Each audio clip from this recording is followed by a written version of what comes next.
Kátia. Certo. Boa tarde, então, mais uma vez, né, a todos, a todas. Quero começar essa fala, claro, agradecendo ao corpo docente e à coordenação do curso de Publicidade e Propaganda, que mediou e possibilitou esse nosso debate hoje. A direção do campus, que de imediato, né, aceitou o pedido de formação, para que a gente pudesse elaborar um pouquinho e pensar um pouco a respeito de como a inteligência artificial, né, essa tecnologia, que interpela hoje as nossas práticas cotidianas acadêmicas, para não dizer atropela as nossas práticas acadêmicas, né? Mais do que interpelar, eu acho que ela vem aí atropelando ao longo desses 2 anos, um pouco mais depois que foi lançado o ChatGPT, né, em novembro de 2022. Bem, essa conversa, ela surgiu, né, essa possibilidade de palestra, ela surgiu, né, começar falando também da onde que possibilitou, né, esse debate, em reuniões do curso de Publicidade e Propaganda, por uma demanda interna, né, do curso, mas não só, em conversa também com professores, professoras de outros cursos da Unipampa, a gente pode notar essa necessidade que a gente vem, né, tendo ao longo do tempo, de pensar e elaborar sobre os processos éticos, normativos, em relação, né, às diretrizes em relação à inteligência artificial generativa.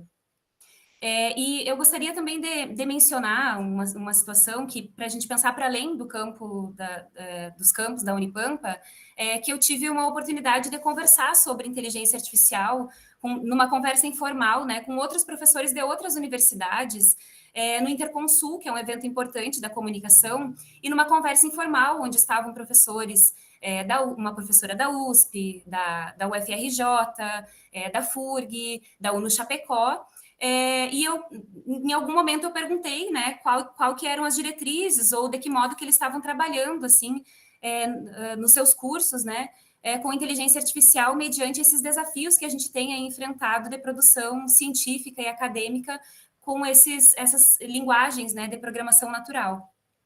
E as respostas, assim, foram mais no sentido de muitas dúvidas, e pouco a gente sabe ainda muito bem o que lidar e as consequências que a gente tem, né, da inteligência artificial ainda no âmbito acadêmico, científico, embora já se tenha aí algumas pesquisas publicadas. Então, para a gente falar da inteligência artificial no âmbito acadêmico também, no ensino superior, tem muitos recortes, muitas perspectivas, e também com isso, né, a gente vem esses desafios que o professor Valmor comentou em relação, muito, o sentido, né, que a gente vai levar dessa fala é em relação à normatização, à regulação, e eu como pesquisadora, que venho de um campo, né, de um grupo de pesquisa que pesquisa culturas digitais, tecnologias, essas interfaces com a comunicação, eu vim aqui dar os meus 50 centavos nessa discussão de milhões, né, que hoje é tão cara para nós no mundo acadêmico. Para a gente começar também, é importante frisar o nosso ponto de partida, que a gente não veio aqui, né? Eu e a professora Lara, depois eu vou mostrar um pouquinho a nossa formação brevemente, mas a gente não veio aqui falar sobre se a gente deve ou não usar a inteligência artificial no âmbito acadêmico. Porque, para mim, né, particularmente, essa questão ela foi muito rapidamente superada pelo próprio mercado, pela própria popularização da inteligência artificial generativa e pela realidade que se impõe, né? Eu acho que a realidade ela sempre se impõe às teorias, nossas elaborações, a nossa vontade, os nossos desejos. A realidade é que as inteligências artificiais generativas elas já estão sendo utilizadas pelos nossos alunos, pelas nossas alunas, e também por professores e professoras, né? Pelo corpo docente. E com isso é importante dizer que o uso ou não da inteligência artificial não depende do nosso gosto pessoal, né? Ou seja, significa que não é porque eu sou uma professora que gosta de tecnologias e, portanto, né, como eu gosto, eu vou permitir que os alunos usem ou não inteligência artificial. Ou eu sou uma professora que não gosto dessas tecnologias emergentes e não estudo nessa área, portanto, não vou permitir e não vou querer saber sobre isso. A questão é que, como eu falei, essa realidade que se impõe é que essas ferramentas elas já estão amplamente, né, popularizadas no uso cotidiano de universidades, de escolas e demais áreas, né, sociais. Além disso, essa discussão dessa relação, né, da educação com as tecnologias, ela não é nova, gente, né? A gente, do campo da comunicação, mas também das outras áreas, sabe que há bem pouco tempo atrás, alguns anos atrás, nós discutimos o uso de calculadoras, né, no ensino superior e nas salas de aula, se era proibido ou não o uso de calculadoras. Mais recentemente, a gente discutiu o uso de notebooks, se os notebooks eram. Eu lembro que quando eu comecei a minha graduação na Unipampa, né, se tinha essa discussão, será que se eu levar o computador e digitar direto no Word, qual que vai ser as implicações de eu parar de escrever no caderno, né? E até hoje, né, ainda é atual a discussão dos usos de celulares nas salas de aulas, né? A diferença agora é que a gente saiu mudou, né, do dispositivo. Antes a gente estava falando de calculadoras, notebooks, celulares.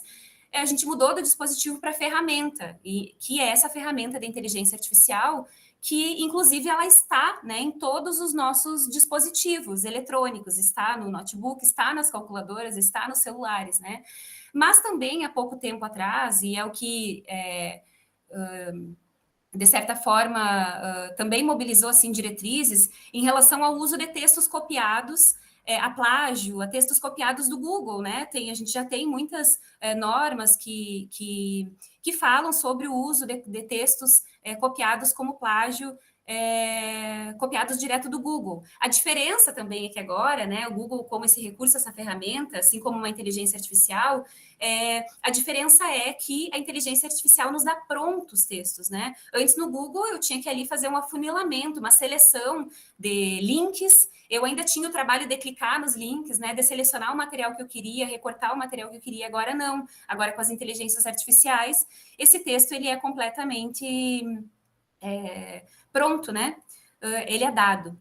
E aí a gente, né, eu já chamo atenção aqui trazendo um artigo da professora Santaella, né, da Lúcia Santaella e da Dora Kaufmann, que elas publicaram um artigo ano passado, que é muito bom, inclusive, está numa pasta, num arquivo que a gente vai mostrar agora também o QR Code para vocês e disponibilizar, que elas vão falar que essas tecnologias, ao invés de se apresentar como alienígenas, elas se apresentam como demasiadamente humana, né, citando Nietzsche.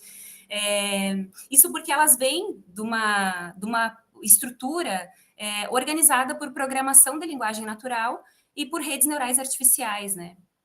Então, a nossa proposta aqui é falar sobre, pensando, né, essa infiltração das inteligências artificiais no âmbito acadêmico e questões éticas, diretrizes, aí a minha fala, no primeiro momento, vai se concentrar muito nas diretrizes emergentes de algumas universidades brasileiras e como lidar com esses desafios, né? Aí eu penso que aqui também é importante dizer que a gente tem dois caminhos possíveis.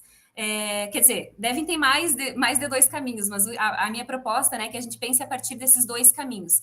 Que, de um lado, né, a gente pode mover esforços e continuar movendo esforços para ficar tentando provar se os produtos ou os textos de IA são ou não produzidos por inteligência artificial, né, os textos de alunos, de alunas e outros mais, a gente ficar tentando provar se esses textos são da inteligência artificial, e aí a gente vira meio que fiscais de IA, né, o que para mim é um caminho péssimo, ele não é frutífero, além disso é punitivo, né, ou a gente encontra, enquanto instituição, né, enquanto universidade, enquanto produtores e produtoras de trabalho científico, de pensamento científico, encontra critérios e produz uma regulação e através de outras regulações, né, que as universidades têm feito, para regulamentar mesmo internamente esse uso dentro das nossas práticas acadêmicas, para que a gente não fique nadando contra a corrente, né?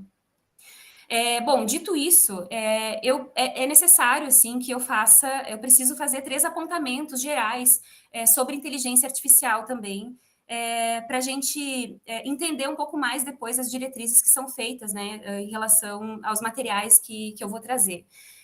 O primeiro apontamento é que quando a gente fala de inteligência artificial, a gente está falando de disputas narrativas, de conceitos disputados. Aqui a gente tem um termo composto, né? Inteligência artificial. E esses conceitos, como qualquer conceito, né, no campo acadêmico, eles são disputados e existem correntes teóricas. Então, por um lado, né, para citar alguns autores aqui do Brasil também, se a gente for pegar um conceito, aliás, uma interpretação do Miguel Nicoleles, né, que é um cientista hoje bastante relevante, que tem falado sobre inteligência artificial, ele vai dizer que a inteligência artificial ela não é nem inteligente e ela não é nem artificial. Isso porque as redes neurais artificiais, na qual a inteligência artificial é baseada, né, ela é muito ainda distante de como realmente funciona o nosso cérebro e a nossa inteligência.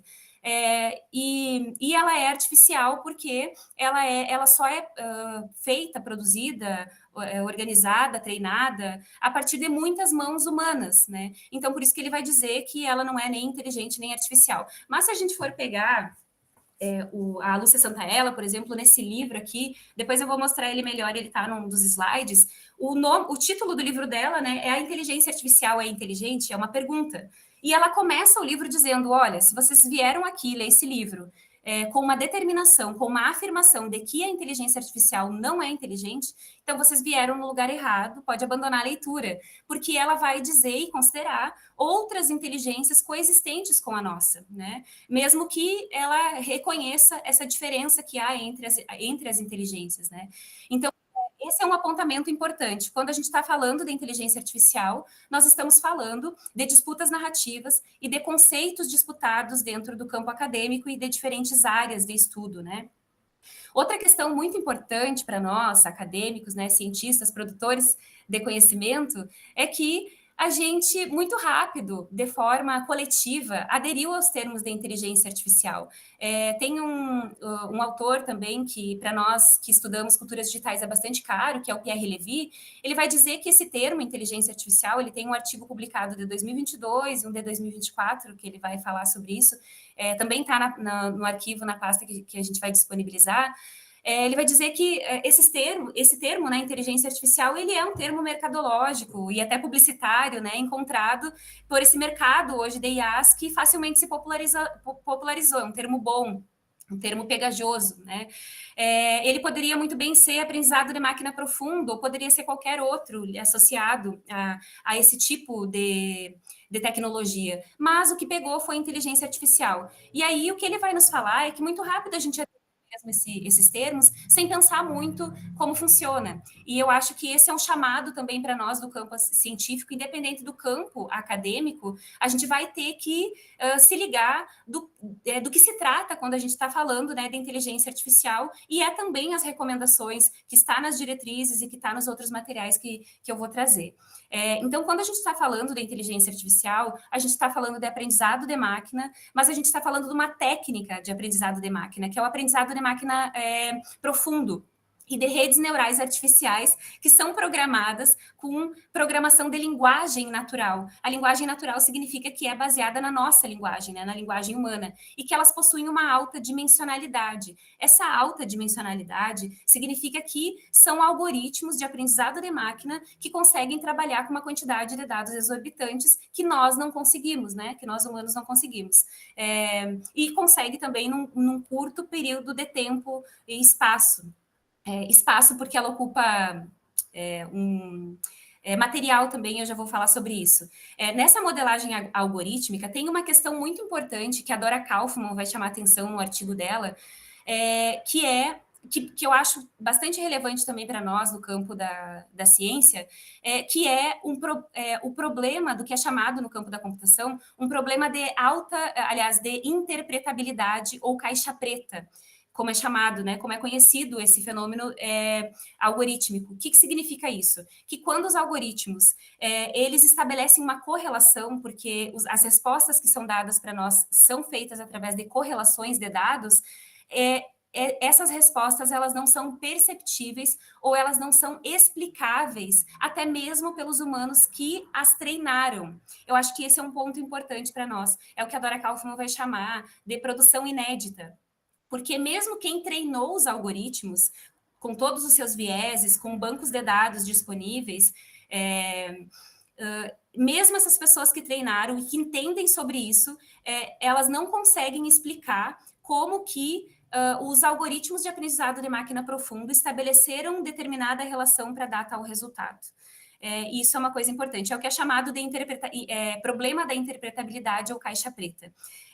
O terceiro apontamento, né, já me encaminhando para começar as diretrizes, o terceiro apontamento necessário para a gente começar essa conversa é que a gente precisa considerar, quando a gente está falando de inteligência artificial também, a gente precisa considerar a estrutura material da inteligência artificial, o que para muitos autores, como o colonialismo, que falam sobre o colonialismo de dados, colonialismo digital, vão falar sobre a alienação tecnológica e a metáfora da nuvem, né? Que a gente também, de forma coletiva, muito rápido aderiu a essa lógica da metáfora da nuvem, que é a ideia de que os nossos dados estão todos centrados dentro de uma nuvem, portanto, é quase material, né? Mas não, esses autores, eles vão nos chamar, né?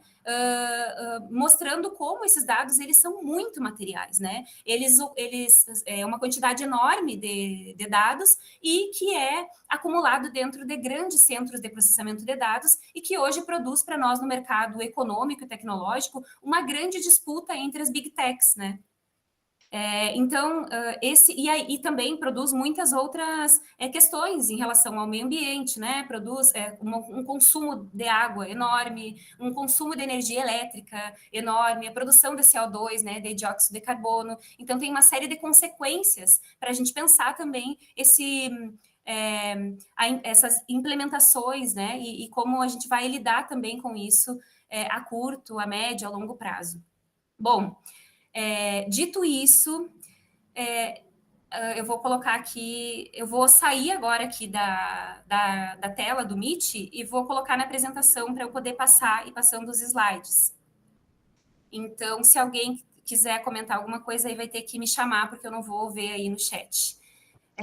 Vou aproveitar a brecha, então, Aline, só fazer né, cumprimentar todos enquanto tu vai preparando a apresentação aí, pode ser? Pode ser, fica à vontade, Lara.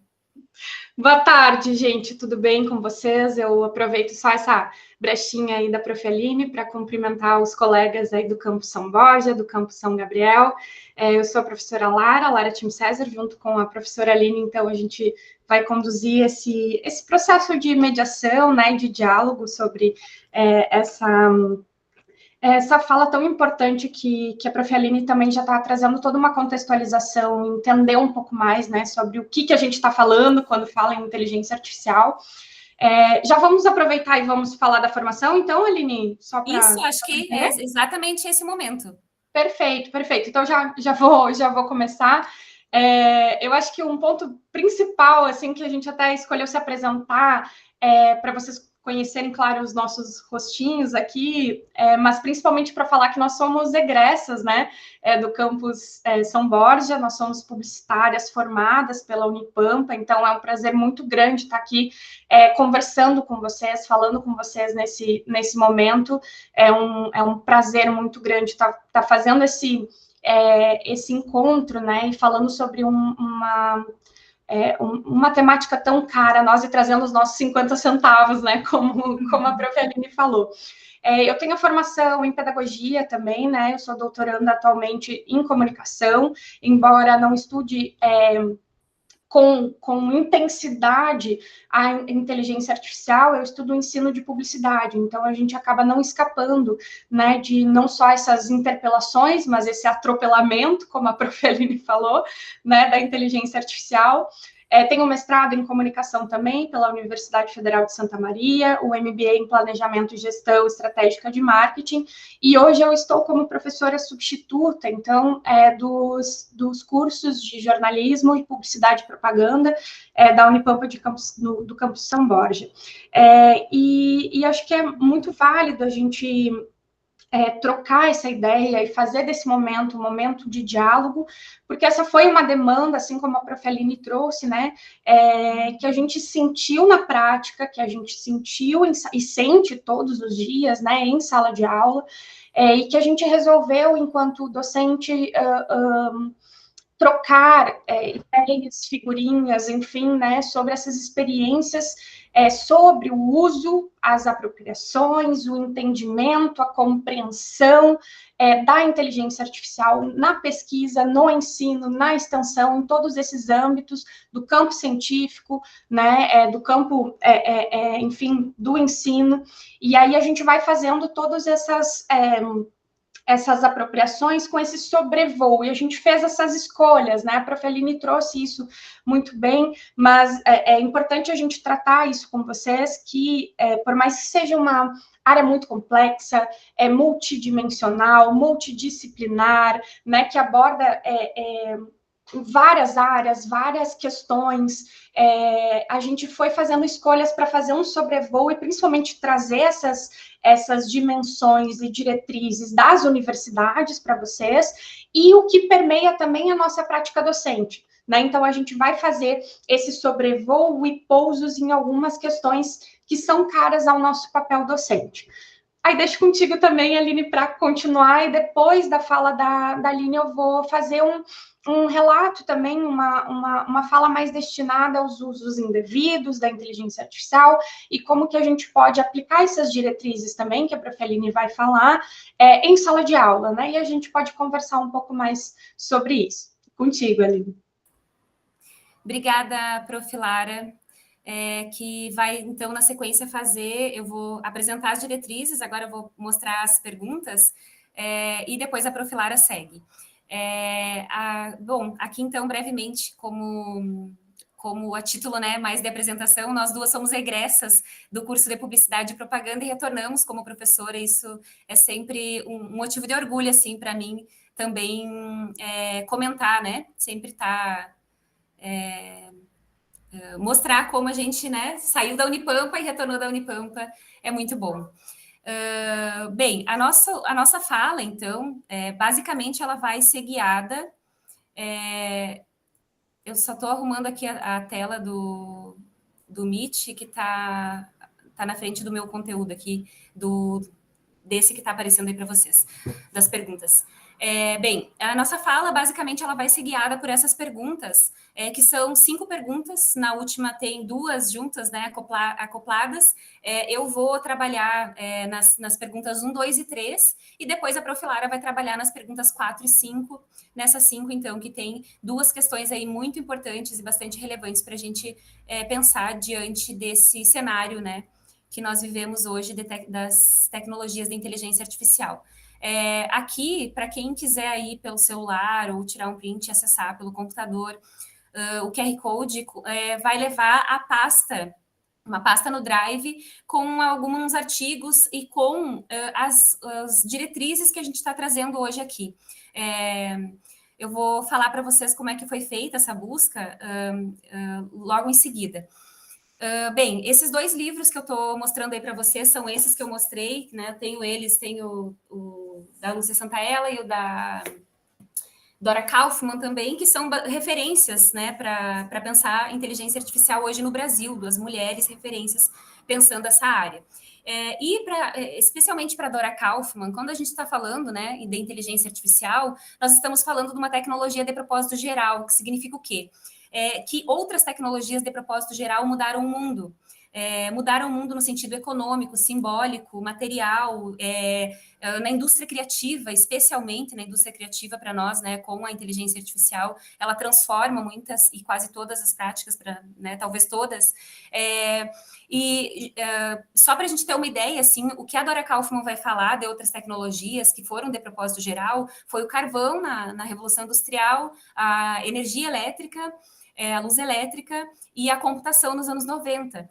Então, ela compara, né, essas tecnologias, compara o carvão, a luz elétrica e a computação com o impacto social e econômico, né, cultural, que a inteligência artificial vai fazer e produzir hoje no mundo, que já tem feito.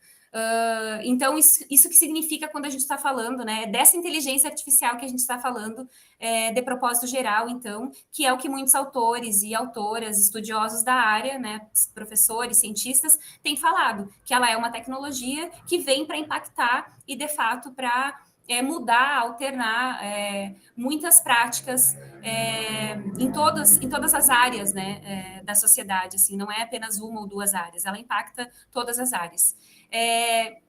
Nesse sentido, é importante também a gente dizer que essa inteligência artificial que a gente está falando não é apenas o ChatGPT. Eu lembrei agora que alguns anos atrás houve uma pesquisa mostrando que uma grande porcentagem dos brasileiros achava que a internet era o Facebook, né? Isso faz uma pesquisa já de alguns anos atrás. E aí, agora eu acho que a gente está vivendo mais ou menos isso com a inteligência artificial, onde as pessoas estão achando que inteligência artificial é o ChatGPT, né? E não é. A inteligência artificial, ela está em todos os nossos sistemas, né? Eu trouxe aqui o exemplo do Gmail, que quando a gente digita tem, né, o Gmail preenche sozinho, mas, é claro, ele preenche várias outras palavras, eu trouxe essa só como exemplo, mas para mostrar como o Gmail que nós utilizamos como sistema da Unipampa, ele é programado, né, feito com inteligência artificial generativa. Os nossos próprios celulares, né, a gente não acessa hoje sem o reconhecimento facial, que é feito com algoritmos de programação de linguagem natural. Então, quando nós estamos falando de inteligência artificial e inteligência artificial generativa, a gente está falando de sistemas mais amplos e que estão infiltrados em todos os nossos sistemas, não só os aplicativos ou aplicações, né, recursos, ferramentas de produção de texto, de produção de imagem, de vídeo. A gente está falando de todos os nossos sistemas feitos, né, com algoritmos de aprendizado de máquina profundo. E aí a gente está nesse cenário, né, que o ChatGPT é usado, muito utilizado no Brasil, e as pesquisas mostrando, né, que o Brasil é o quarto país que mais utiliza a inteligência artificial no mundo, junto, né, paralelo aí com o uso também de mídias sociais. O Brasil é um país que mais utiliza, está entre os países, né, que mais consomem mídia social. E o ChatGPT é um líder em faturamento em lojas de aplicativos no Brasil. Então, isso entra nas disputas mercadológicas em relação à inteligência artificial das Big Techs e também cria um cenário mercadológico de cursos, né, coaches, inclusive na área acadêmica, né? No meu Instagram, como eu tenho pesquisado essa área, eu abro e tem muitas indicações. Faça seu TCC em um dia, escreva seu artigo em 3 passos, né? Esse mercado ele está em expansão. E a gente não sabe, né, onde nós vamos chegar, e a gente não sabe também em que medida, em que nível os nossos alunos e as nossas alunas eles estão percorrendo esses caminhos sem entender muito bem o processo metodológico, científico, né, os fundamentos da pesquisa e da ciência. E isso para mim, acho que é o mais preocupante e avassalador, assim, em termos, né, de instituição acadêmica, científica, universitária.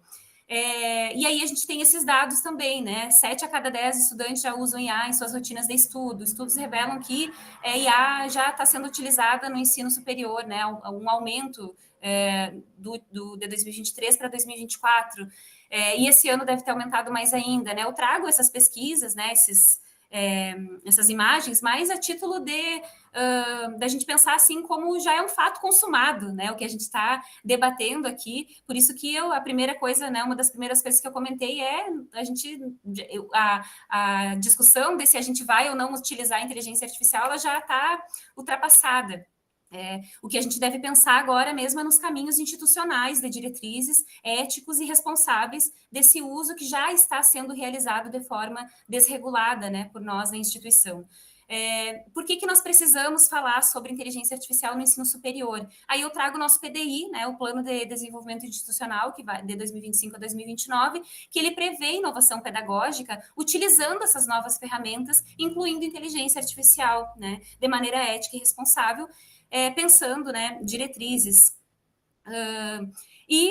Na página, esse aqui está na página 64, esse aqui está na página 209, onde vai falar, né, nesse cenário, nessa previsão de um cenário de 2025 a 2029, trabalhar com questões de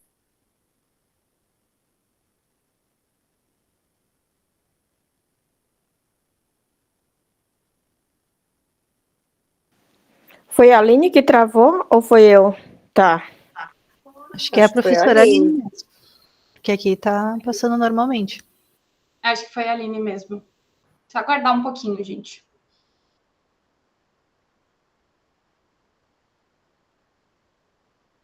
Ontem eu estava vendo uma palestra sobre uso de inteligência artificial em documentário, e aí o mediador disse assim, não confie nas máquinas, porque teve uma hora que deu um bug assim. E é na hora que a gente mais precisa que trava, né? A Aline voltou. Uhum. Gente, não sei o que Acontece. aconteceu, simplesmente apagou, saiu da Mas agora página. voltou, tá tranquilo. Tá, seguimos então. Parei daqui, vocês me acompanharam até aqui, né? Foi a inteligência artificial unindo aí. Tá. Então, isso está previsto, né, nas nossas... deixa eu só voltar aqui na página...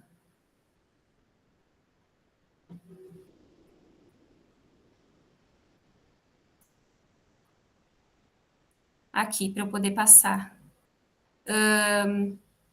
Isso está previsto, então, né, no nosso PDI, até 2029, a gente falar e trabalhar com essas temáticas, né?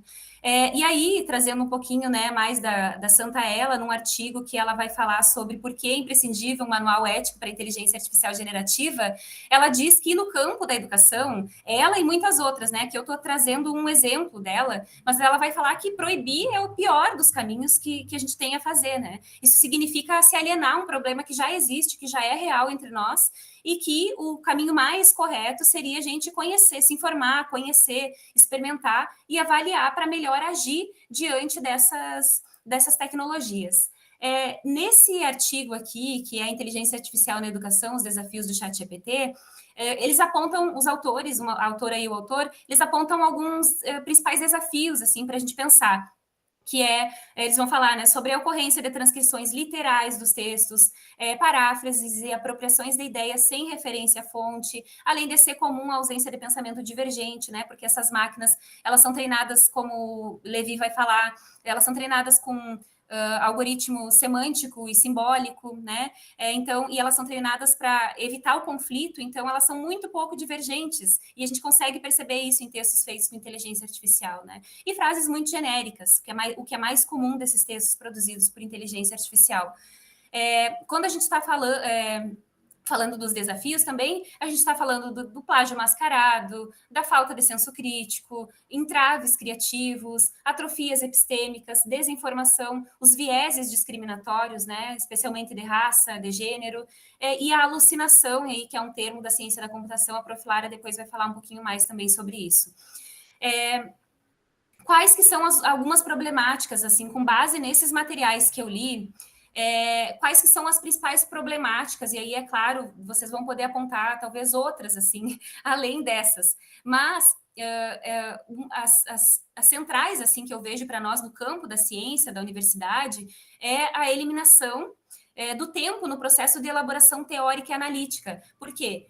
Mais importante para nós, né, isso a gente conversou, não sei se o professor Gabriel e a professora Renata estão aí, a professora Renata tinha visto, né, o professor Gabriel não vi, mas só para citar que a gente comentou numa banca de TCC que tratava sobre o tema inteligência artificial, de que o mais relevante para nós no campo acadêmico, não é o resultado, né, que o aluno, por exemplo, num TCC, não é o resultado que o aluno chegou, e sim o processo analítico de elaboração que ele teve para chegar naquele resultado, né? Então, mais importante para nós é esse processo analítico, porque senão que tipo de aluno e de aluna, né, a gente vai estar enviando, né, em termos mais simbólicos, assim, para a sociedade,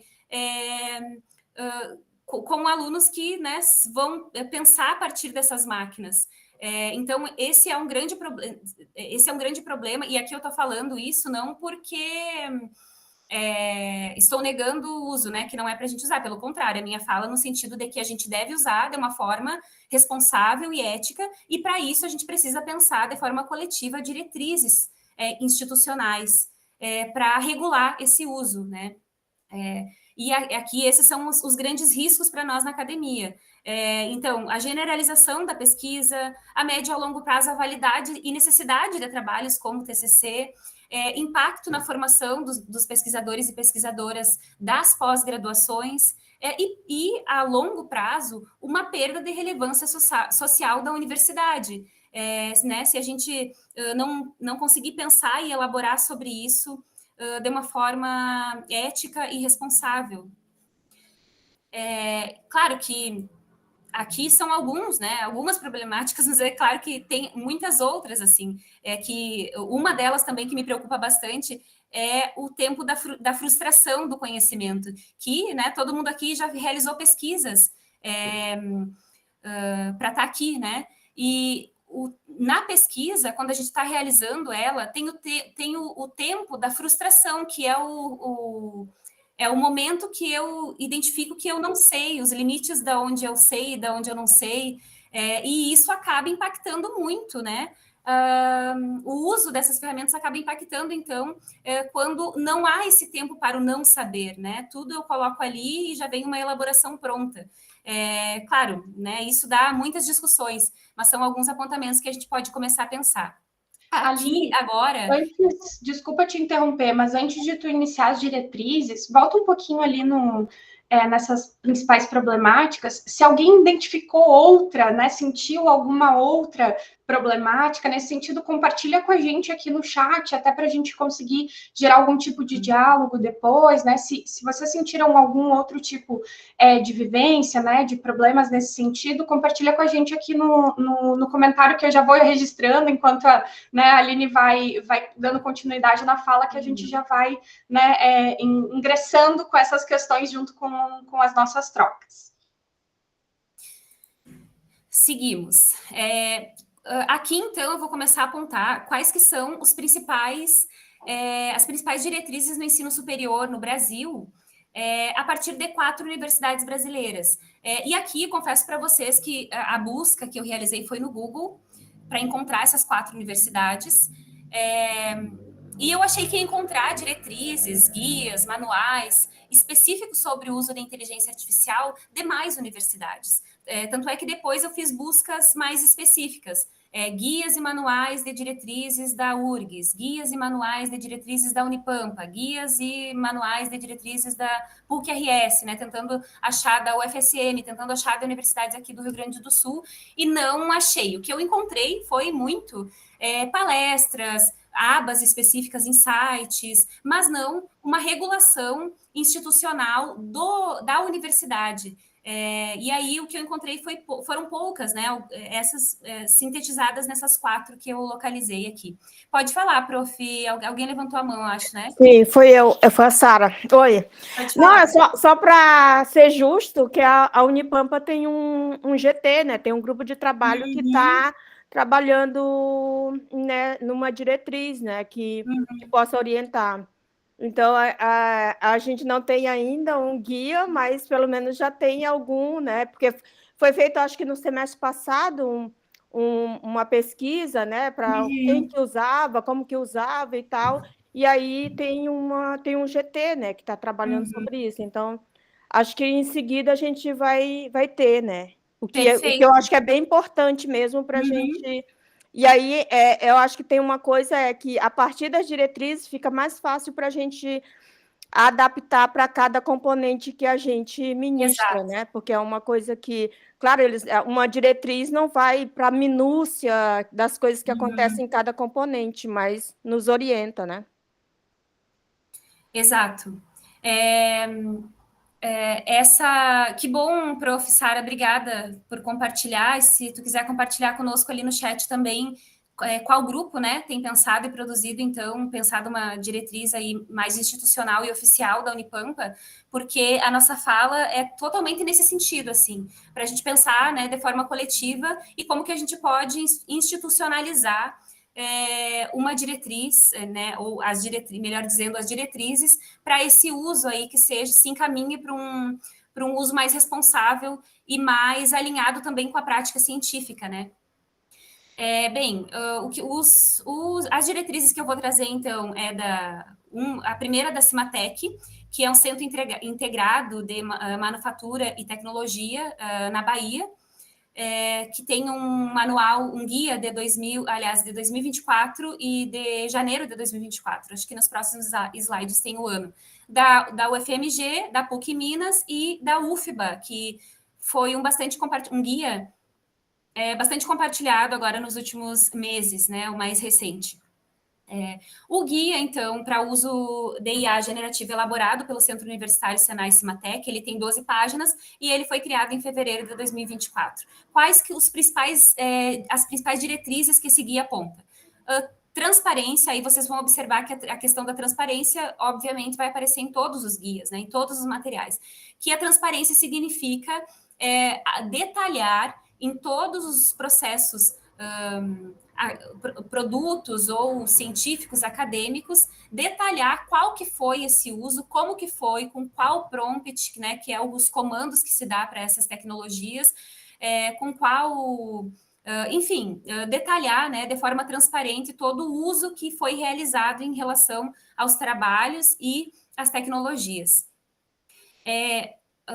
Como princípio norteador, esse guia também ele vai falar sobre a centralidade do humano, né, na prática das produções acadêmicas, e na preservação, a privacidade e sigilo de dados, não só nossos, como os dados de terceiros. Isso porque cada campo, como muito bem a professora apontou, cada campo ou cada componente vai ter as suas miudezas, as suas linhas tênues também em relação ao que apontar ou não sobre o uso da inteligência artificial.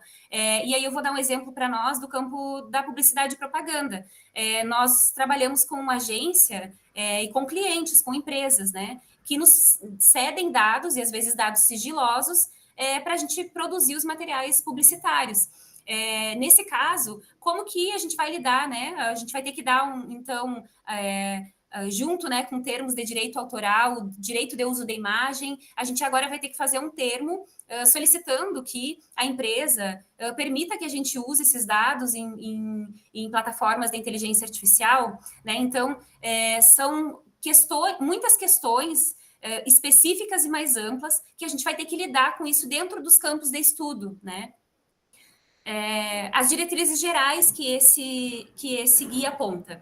Incentiva os professores a usarem o software de detecção de plágio, embora reconheça que esses softwares eles são imprecisos, né? Eles não funcionam muito bem.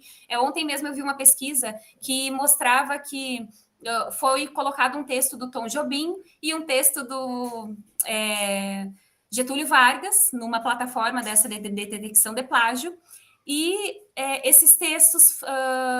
perguntando se esses textos eram produzidos por inteligência artificial, e o software respondeu que sim, que eram textos feitos com inteligência artificial. Então, para a gente pensar que esses softwares de detecção de plágio, eles não são tão confiáveis assim. Além disso, tem essa questão que eu apontei, de que todos os nossos sistemas, eles são produzidos, eles são feitos com inteligência artificial generativa, com um aprendizado, né, programação de linguagem natural e aprendizado de máquina profunda. Então, talvez se eu recorte um texto do Word, o Word também tem algoritmos de aprendizado de máquina. O e-mail, né, também tem, que é o que eu mostrei anteriormente. Então, se a gente colocar num software de plágio, de uso da inteligência artificial, ele vai acusar, é óbvio, né? Então... essas diretrizes eles recomendam o uso, mas eles reconhecem que não são tão corretos assim, né, nos seus resultados. Eles falam sobre como as ferramentas elas não podem ser citadas como coautoras, né? A centralidade sempre no humano, o autor é sempre humano.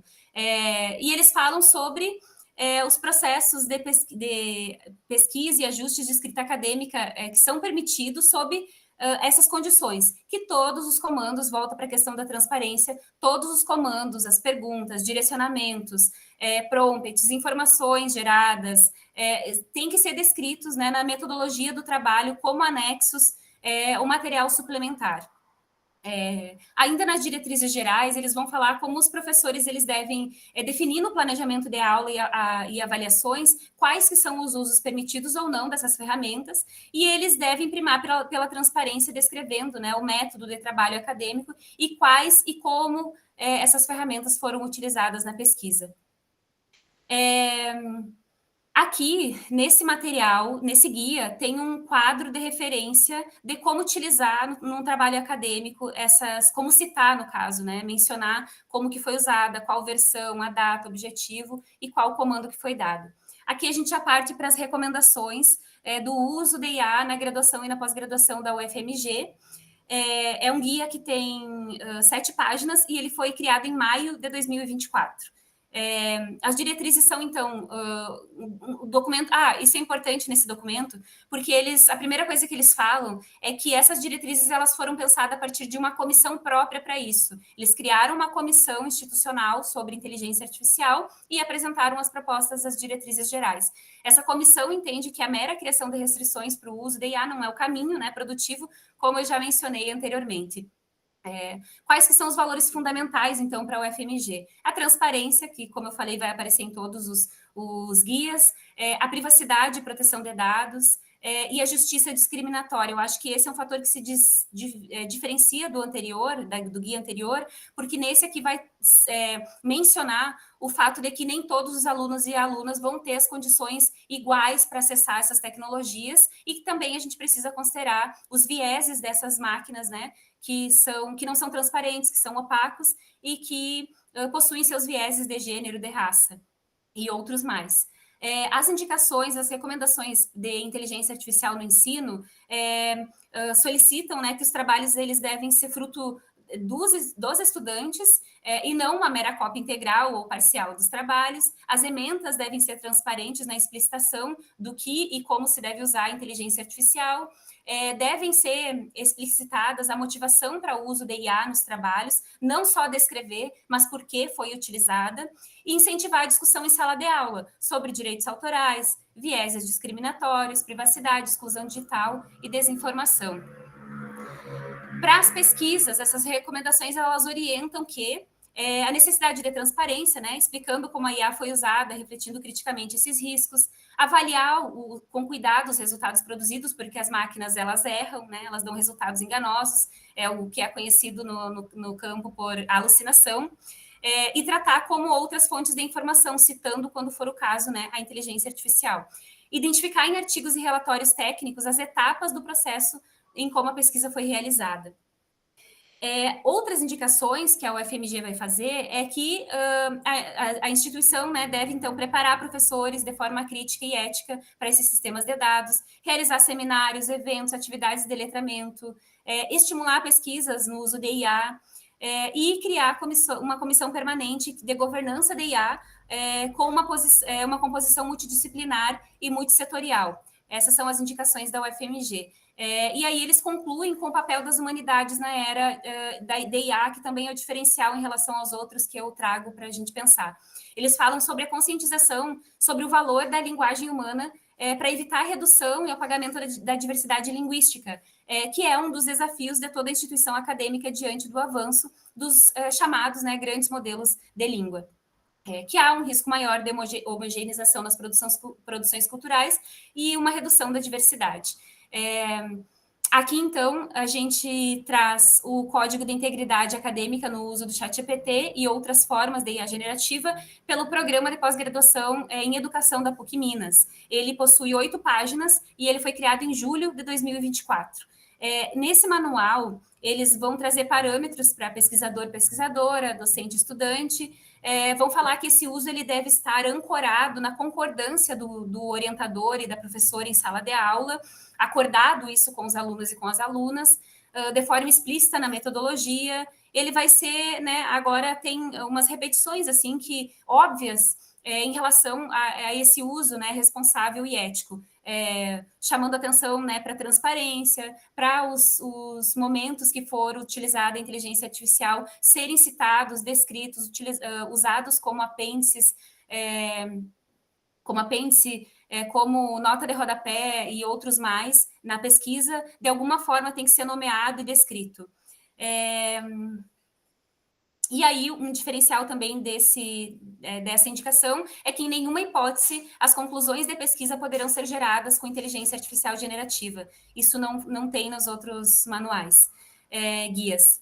Indicações aos estudantes. Devem respeitar os limites de utilização estabelecidos pelo programa e pelo professor, devem dar os devidos créditos à ferramenta, identificar como foi utilizado o recurso, não poderão usar o recurso de IA em atividades avaliativas, essa é uma questão também, e devem assinar o termo de responsabilidade ao uso de IA apresentado pelo professor e pela professora. Indicações às professoras: respeitar os limites dos recursos, da utilização dos recursos de IA estabelecidos pelo programa, dar crédito, né, às ferramentas em materiais didático e documento de disciplina, e criar um termo de responsabilidade para o aluno e para a aluna, falando sobre esses limites, estabelecer previamente penalidades impostas, que provavelmente vai estar nesse termo, e ter atenção com a Lei Geral da Proteção de Dados. No processo ensino-aprendizagem, eles falam que as coordenações dos programas, né, no caso deles, deverão conhecer as ferramentas utilizadas no processo do ensino-aprendizagem pelos professores e que o colegiado do programa deverá aprovar previamente o uso das ferramentas. A formação para o uso competente em IA vai chamar atenção para os professores que devem buscar conhecer esses recursos, né, na sua área de atuação, deve incentivar os estudantes a conhecer esses recursos também de forma crítica. A coordenação do programa deverá apoiar a formação de professores e o empenho para que se assegure a equidade também, de modo que esse acesso, né, às plataformas de inteligência artificial sejam feitas do modo mais igualitário possível. E aí, já finalizando a minha parte, a gente vai passar para o guia de uso ético responsável da inteligência artificial da UFBA. Todo esse material, esses guias que eu acabei de citar, eles estão no Drive, que no final também a gente volta com QR Code para quem quiser acessar esse material. Esse guia, ele tem 31 páginas, ele foi criado em abril de 2025. Por que ele ele é maior, né, que os outros? Ele tem 31 páginas, um tem 12, outro tem 7, o outro tem 8. Ele tem mais páginas porque nesse guia, especialmente, eles trazem algumas formulações teóricas sobre o que é inteligência artificial. Eles explicam, né, brevemente ali o que é linguagem de programação natural, o que é rede neural artificial, o que é aprendizado profundo, e ali outros termos também da inteligência artificial, por isso que ele é um pouco mais longo. Mas, basicamente, eles trazem também algumas políticas bastante parecidas com as outras, né? O que eles indicam, então, a nível institucional para a universidade é o letramento e a capacitação para a comunidade acadêmica, que é mais ou menos o que a gente está fazendo aqui hoje também, um pouco, né, do que a gente está fazendo aqui. Agência e supervisão humana sempre, né? Transparência, avaliação contínua e atenção, né, sempre à Lei Geral de Proteção de Dados. As principais diretrizes e recomendações é incentivar a formação de estudantes em relação a essas tecnologias, ementas, planos e avaliações, elas devem informar se é autorizado ou não esse uso e de que forma, e no caso de uso, o docente deve solicitar que seja explicitado, né, todo o processo, independente do trabalho que for realizado. No final, o que tem de diferente também nesse guia é que eles fazem orientações práticas de como usar inteligências artificiais como o ChatGPT, que é usar a linguagem simples e direta, incluir exemplos do que se quer, fornecer contexto do que se pretende, refinar as perguntas específicas e alinhadas com as temáticas e ser ético, né, nesse uso. Aqui, só para mostrar para vocês um pouquinho do que a gente pode fazer como a gente pode utilizar essa ferramenta em âmbito acadêmico. Eu aproveitei essa fala e esse material que eu reuni também, essa curadoria, né, que eu fiz desse material de guias e manuais de universidades, e vou submeter um artigo com essas informações. E para isso eu pedi... Estou formulando o artigo, mas pedi para o ChatGPT criar uma tabela com essas diretrizes e com a centralidade das informações. Como é que eu fiz? Eu coloquei num arquivo todas as informações que eu achei mais relevantes desses guias, então coloquei lá a UFBA, de principais diretrizes, principais regras, como estão lidando com a autoria e como estão falando sobre formação institucional.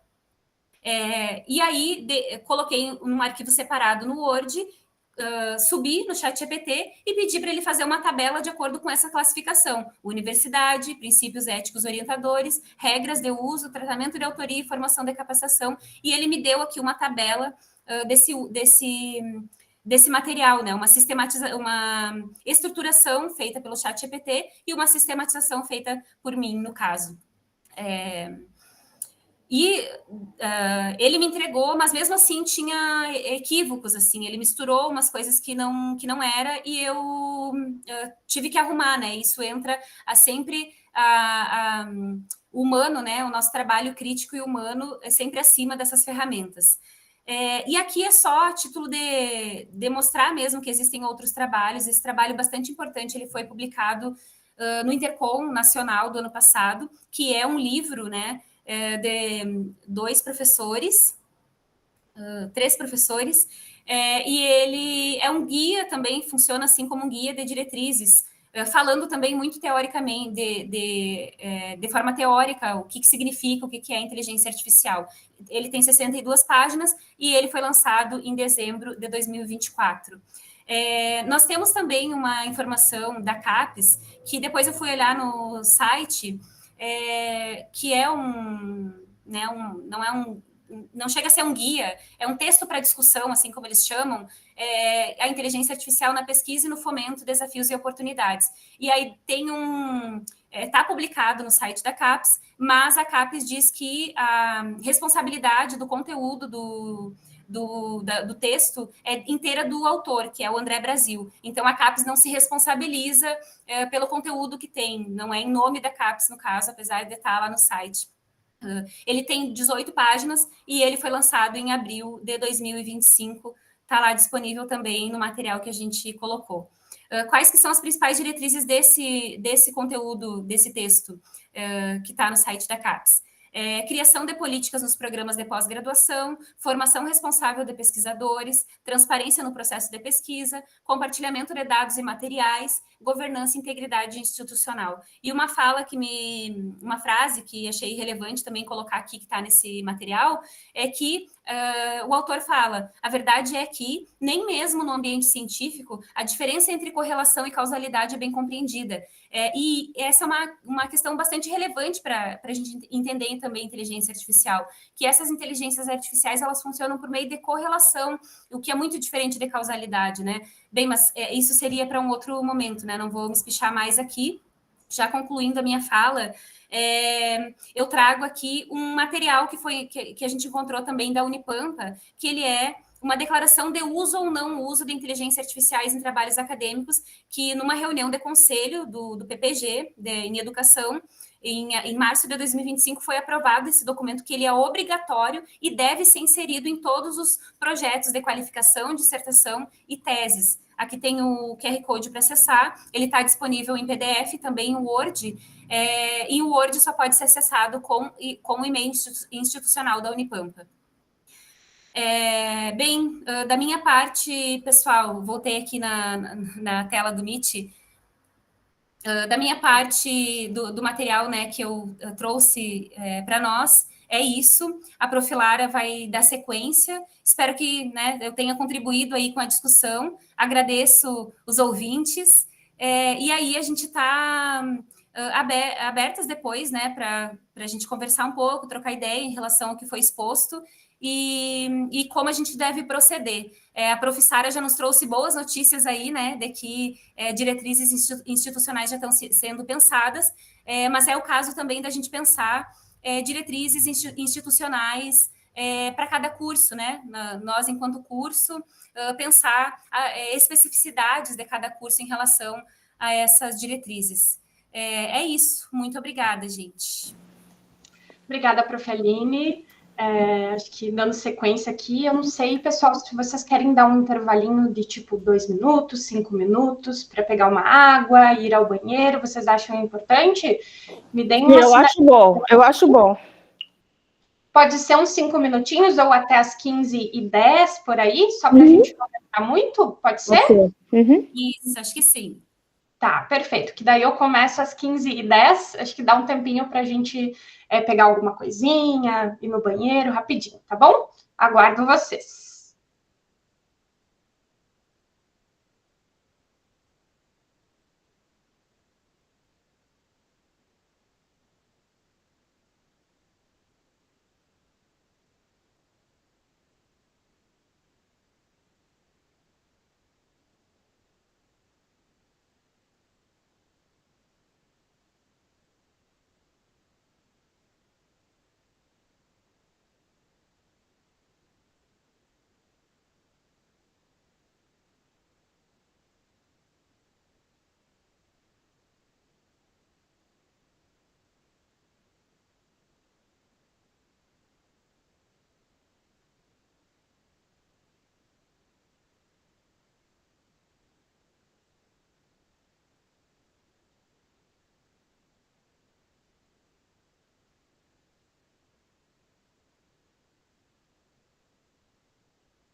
Bom, pessoal, já estão por aí? Já estão retornando?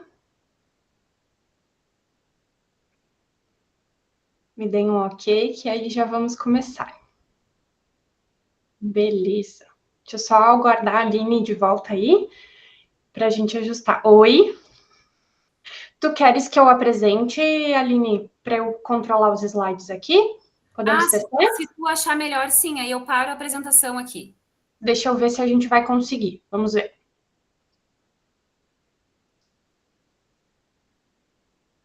Acho que tá dando, né? Uhum, perfeito. Vou ajustar aqui.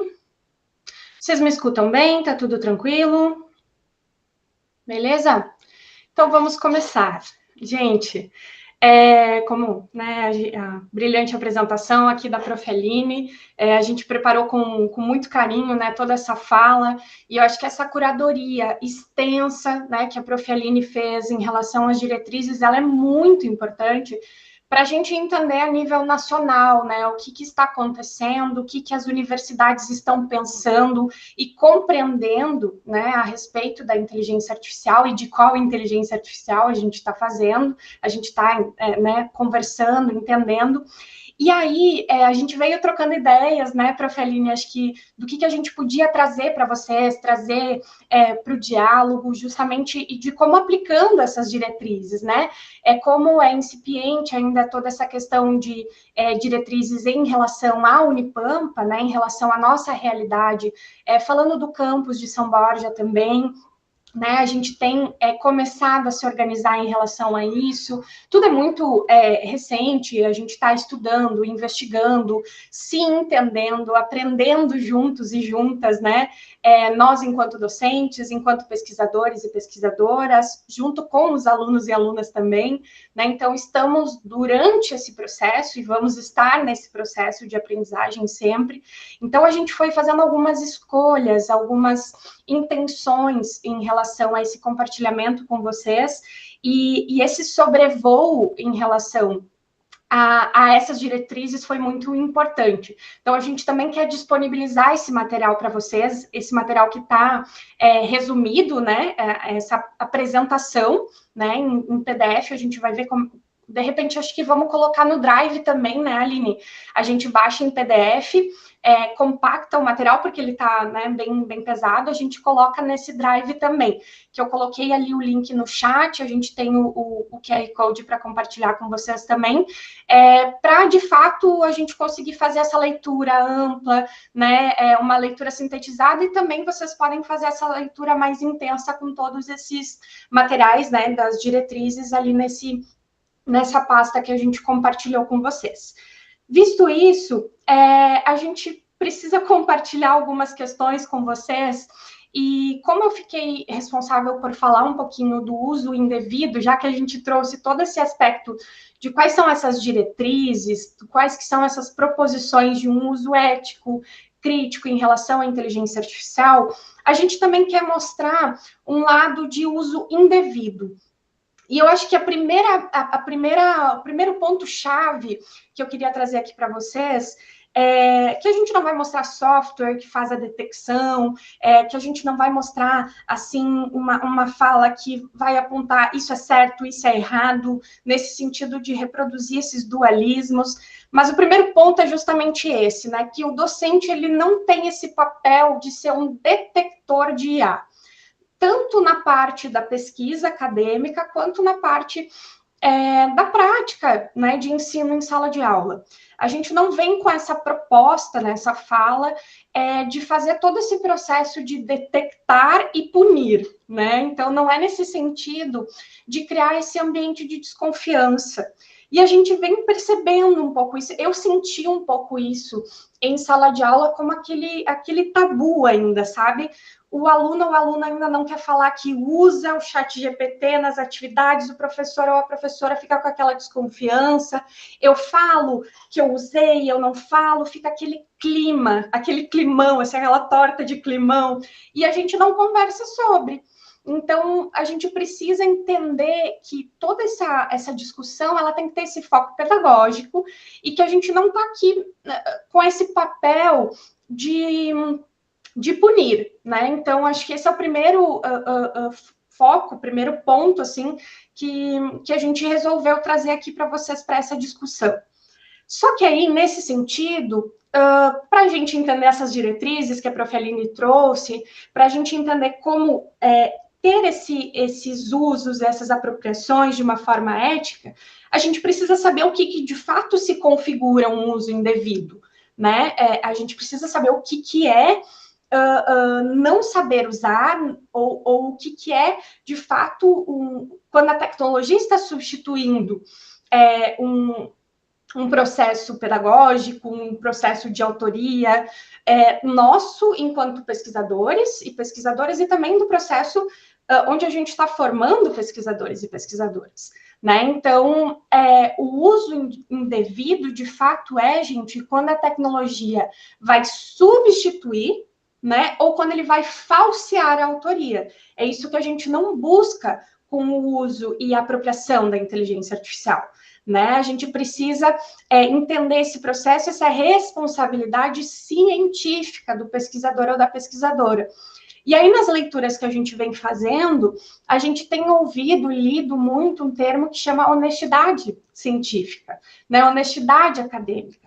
Então, a gente vai ver alguns fatores que vão auxiliar a gente a entender esse uso indevido. Então, não é usar a inteligência artificial ou não usar, né? O uso indevido é sobre usar de forma não transparente, né? É sobre ser fraudulento esse processo.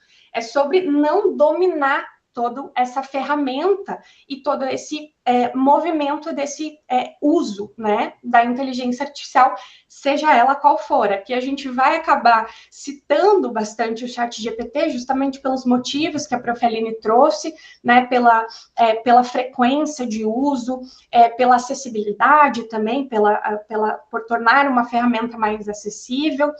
Mas aí, como é que a gente percebe esse uso indevido, né? Aqui a gente traz alguns fatores também, são escolhas, são recortes, né, gente? Aqui é uma forma bem breve e resumida da gente tratar desse assunto, mas nós percebemos, assim, né, em cerca de 4 fatores, esse uso indevido. O primeiro é quando a gente produz, nós, né, enquanto pesquisadores e também nossos alunos e alunas dentro de sala de aula, quando a gente produz toda a produção acadêmica a partir da inteligência artificial, né? Sem uma contribuição humana. Ou seja, quando a gente faz todo o texto pelo ChatGPT, digamos assim, tá? Outra questão é ocultar o uso. É fazer e não dizer onde a gente usou a inteligência artificial. Por exemplo, nessa palestra como um todo, a gente fez o uso da inteligência artificial. Ao final desse material que a gente compôs, a gente faz uma declaração de uso. Depois eu vou mostrar para vocês como é que a gente fez isso. Um terceiro ponto é como a gente inventa, fabrica dados, né? A gente fabrica fontes em relação a qualquer tema, né? Isso é muito fácil acontecer. E na literatura sobre inteligência artificial, a gente fala em fabricação ou alucinação, tá? E outro fator também é quando a inteligência artificial, ela acaba substituindo todo esse processo de aprendizado, né? Quando o aluno ou aluna, ou o autor ou autora daquele produto, ele, de fato, não domina o que foi produzido. Isso tem uma série de intercorrências no processo, isso tem uma série de reflexos na ciência como um todo, né? Isso é um aspecto muito grave e que tem, assim, impactos, né, gravíssimos na ciência, na educação, em aspectos graves e intensos como num cenário geral. E aí, gente, nós vamos, né, fazer um sobrevoo e um pouso agora, então, sobre alguns desses fatores. Pensando nessa produção integral, né, de textos por IA, como é que a gente percebe, né, como é que a gente lida com essas questões, como é que a gente identifica? Lembrando que o nosso ponto aqui não é trabalhar com esse método de detecção, de verificação, de punição, né? Como a gente falou ali no início, a Prof. Aline também trouxe isso, a gente não vai criar essa competência do docente como aquele verificador, né? Como aquele ou aquela que vai olhar e vai ter que, como se a nossa profissão virasse, gente, né? Uma forma de assim, o tempo todo a gente tem que estar cuidando se o aluno está usando ou não está usando o IA, né? Como se o foco de toda a competência do processo de ensino-aprendizagem virasse isso, né? Então, a gente tem outras preocupações, outras atuações, né?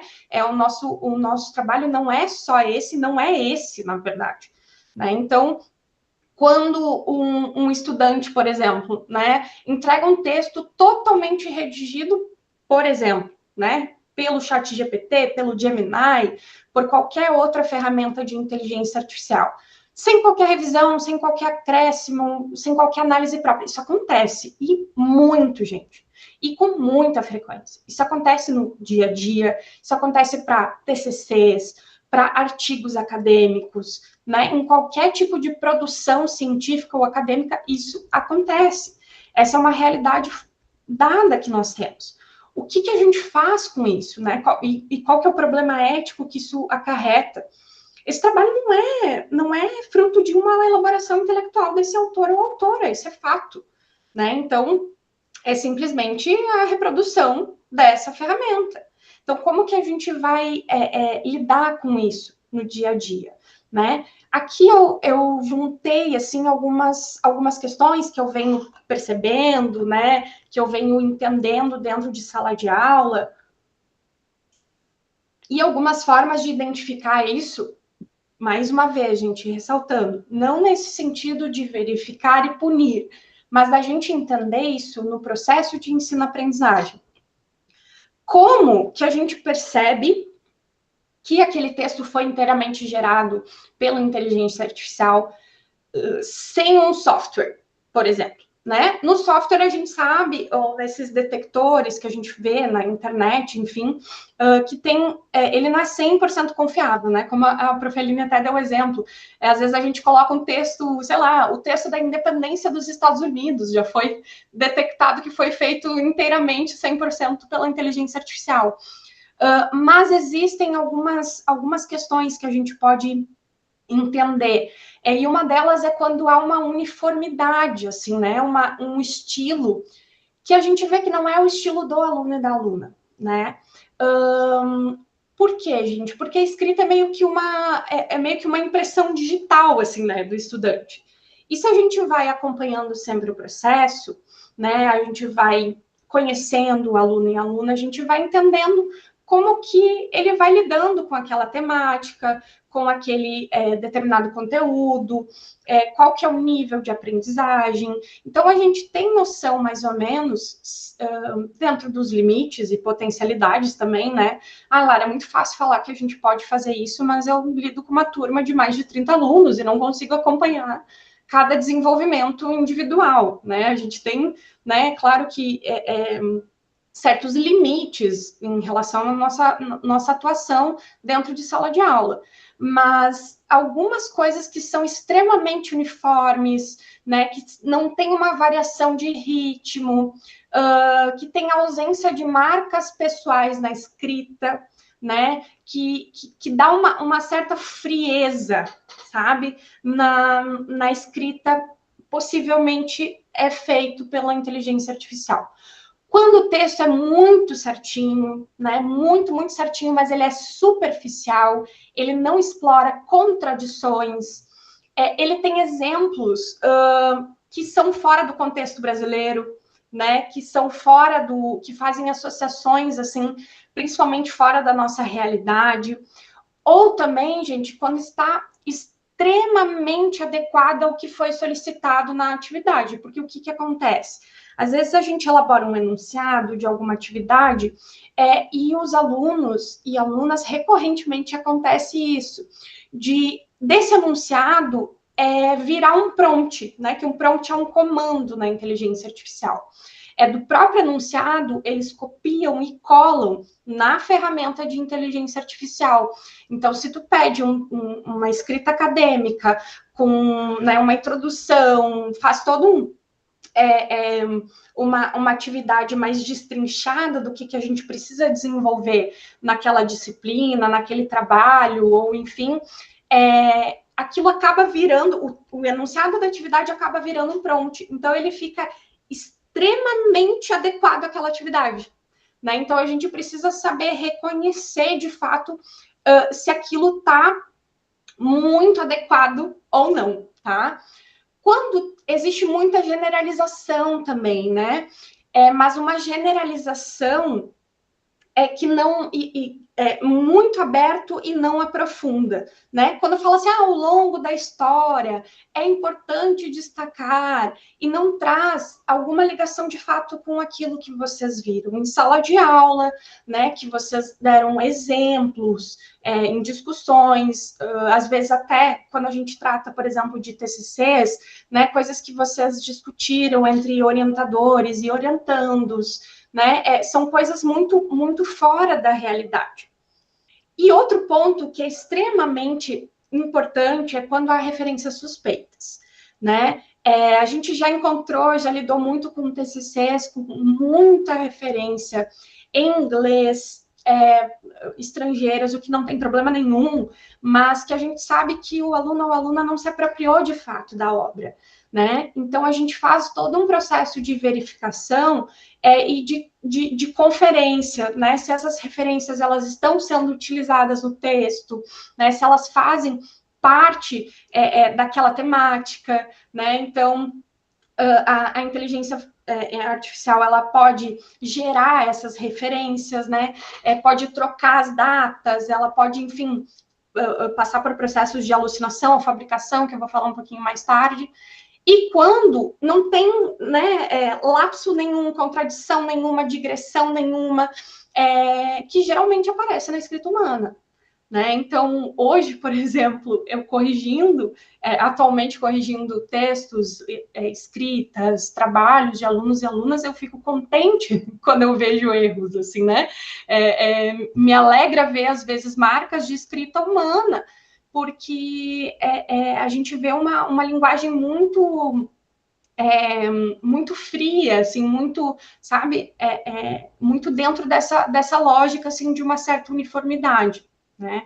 Então, são formas, assim, da gente pensar como treinar o nosso olhar para verificar, e não, né, dentro dessa lógica de ficar detectando e punindo. Tudo bem, Lara, mas e se a aluna ou o aluno realmente escreve bem? E daí tu tá falando que ele só escreveu ou ela pelo chat GPT. Bom, aí a gente vem com essa lógica de camadas de verificação, mas isso não é tão complexo assim, tá, gente?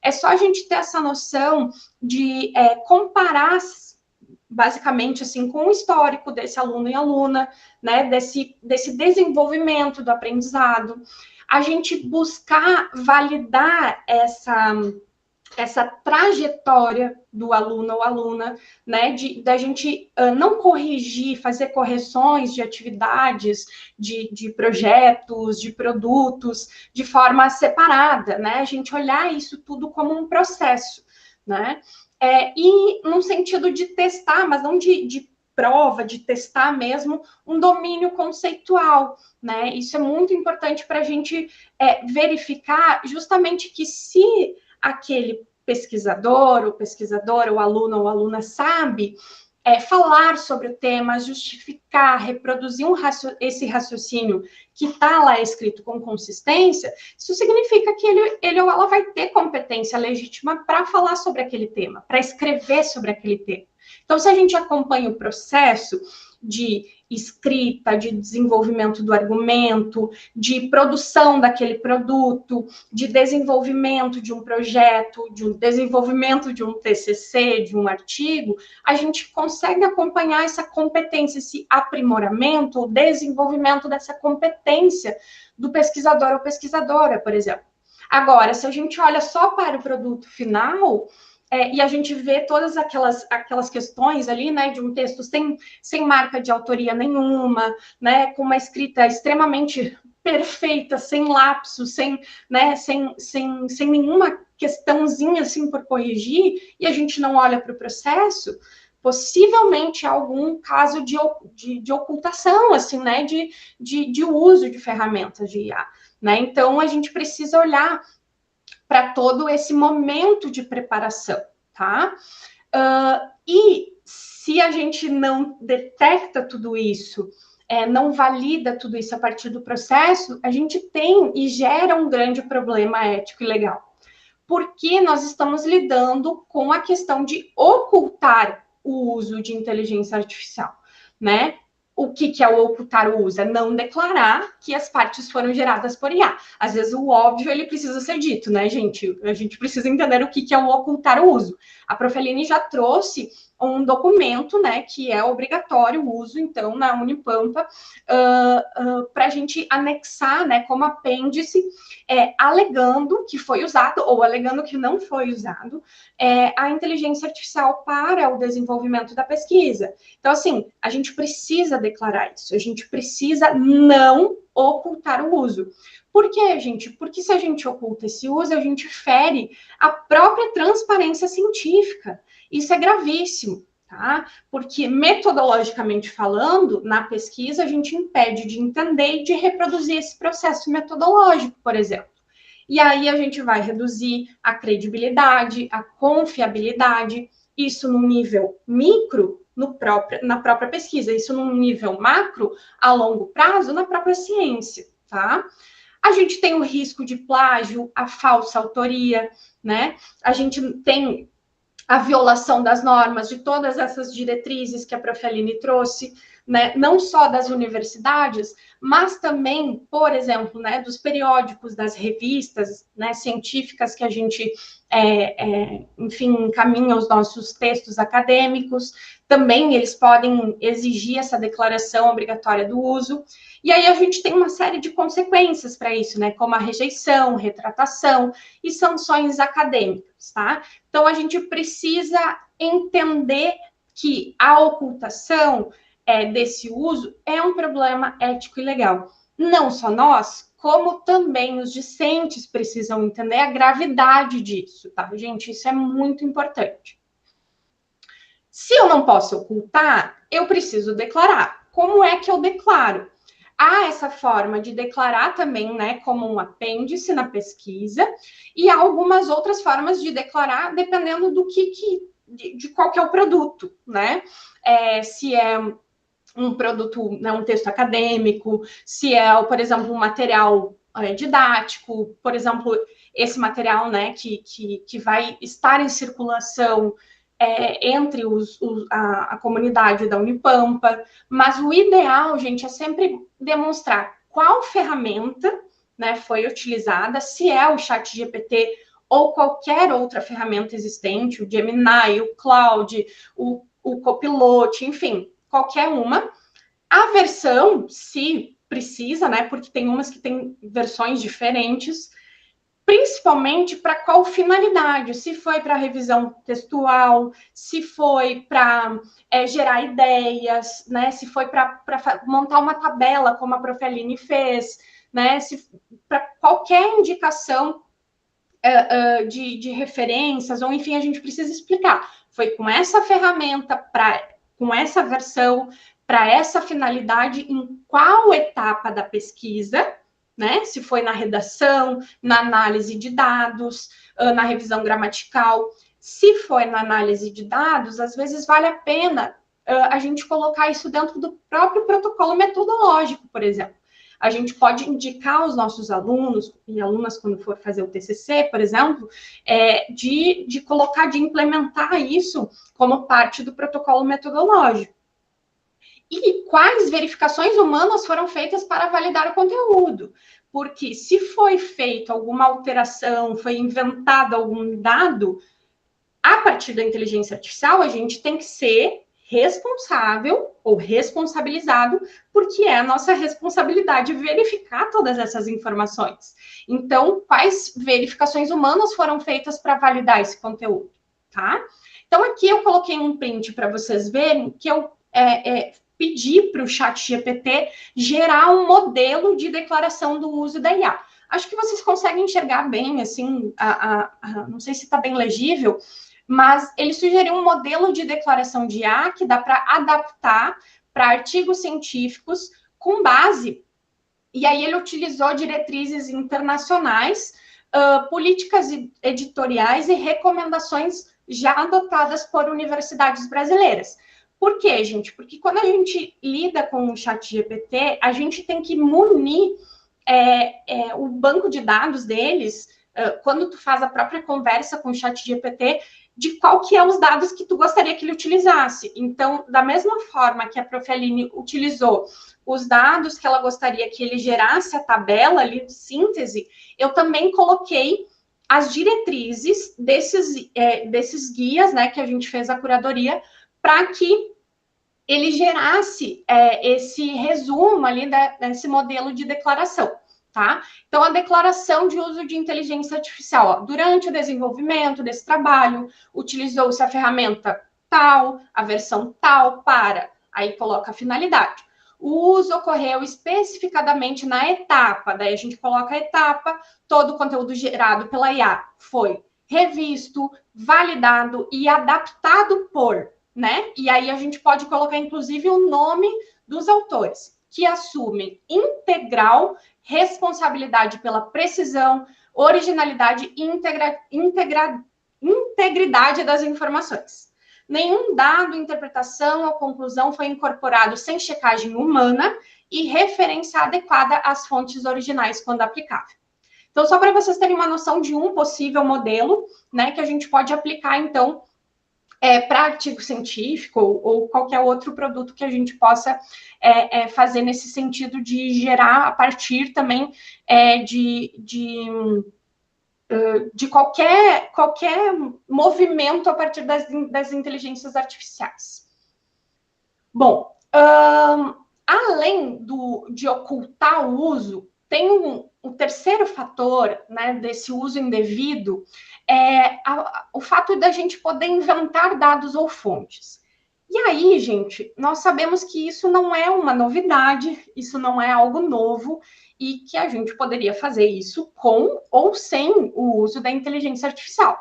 A gente pode inventar dados nas nossas pesquisas, mas isso acabou se acelerando e facilitando muito mais com o uso da inteligência artificial, né? Então, a gente tem ferramentas, aí volto a trazer o ChatGPT como exemplo, que pode gerar estatística fictícia, pode gerar citação que não existe, autor ou autora que não existe, resultado inventado, né? Então, quando a gente fala em inventar dados, nós temos que ter mais noção ainda, principalmente quando estamos formando novos pesquisadores e pesquisadoras, que essa é uma das formas mais graves de má conduta científica, tá? Esse é um ponto extremamente importante, né? Que é acelerado, mais facilitado por conta da IA. Não causado por, mas mais fácil e mais acelerado por conta da inteligência artificial. Então, inventar dados é criar resultados inexistentes e apresentar informações falsas como se fossem verdadeiras. Por que isso é um problema grave?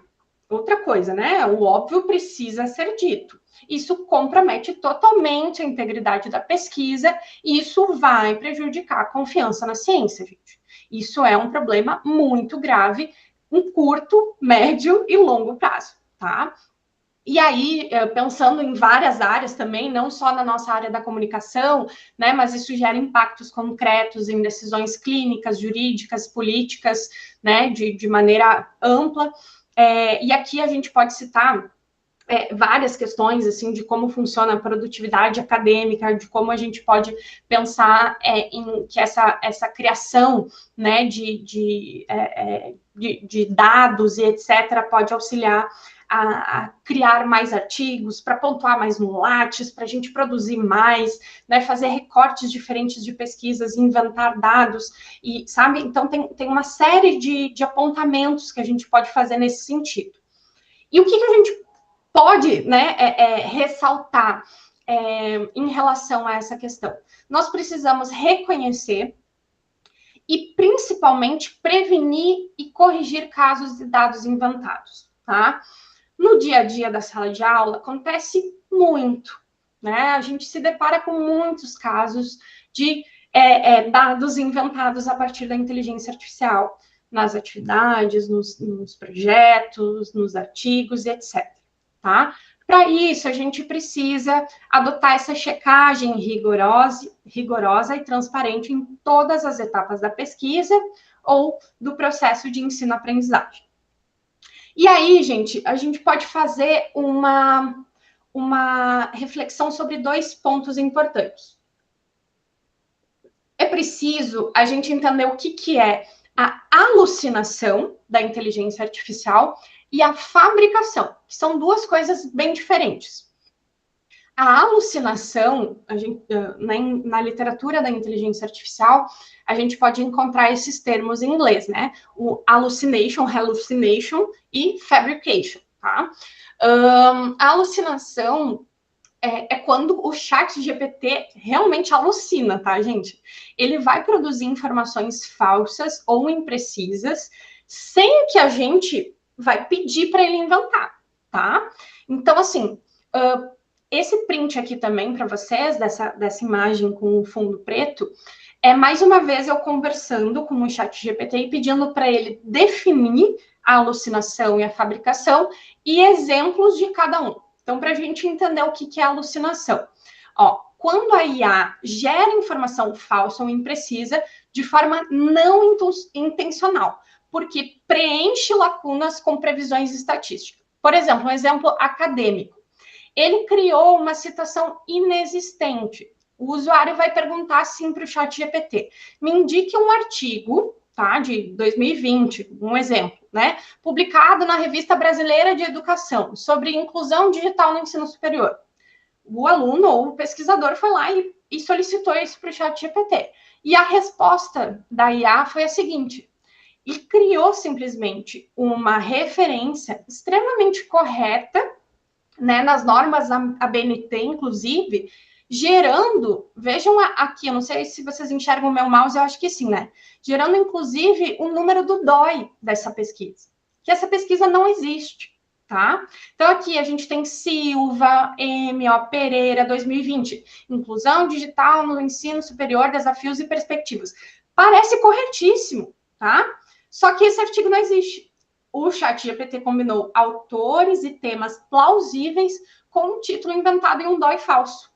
Só que se o usuário, né, não tem essa noção, vai olhar isso aqui está correto, né? Essa referência parece certa. Então, esse é o processo de alucinação. Sem que o usuário forneça essa intenção de criar algo falso, o ChatGPT deu a louca ali, pessoal. Ele alucinou e criou uma coisa que não existe, tá? Agora, a fabricação, ó. Fabricação. A gente fabrica coisas falsas. Então, é a criação intencional dessas informações. E aí, a gente pode criar dados, entrevistas, citações, resultados que não existem, tá? O que é a fabricação segundo o próprio ChatGPT? Quando o usuário solicita que a inteligência artificial invente deliberadamente, tá? Então, um exemplo acadêmico aqui de uma entrevista inventada. Um usuário pergunta para o ChatGPT: crie respostas para uma entrevista fictícia. E aqui, ó, colocou ali Paulo Freire sobre o uso da IA na educação, sabe? Gente, Paulo Freire, ele faleceu na década de 90, tá? Então, assim, ó, a resposta da IA: Paulo Freire, a inteligência artificial pode ser um instrumento para a libertação dos oprimidos se utilizado de forma crítica e dialógica. Tá? Então, pega de fato, né, conceitos que o Paulo Freire trata e faz essa interligação com a inteligência artificial, mas ele jamais falou isso, né? Então, a gente está fabricando essa fala que não foi proferida por ele, tá? Então, essa é a diferença de alucinação e fabricação. Tá?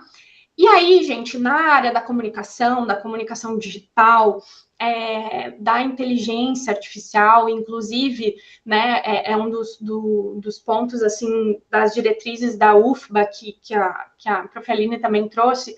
A gente tem o André Lemos, né, que é uma grande referência para nós nessa temática, e lendo um pouco sobre os achados dele, A gente tem todo um estudo sobre a parte de erros, falhas e perturbações digitais e essas alucinações das inteligências artificiais que são generativas.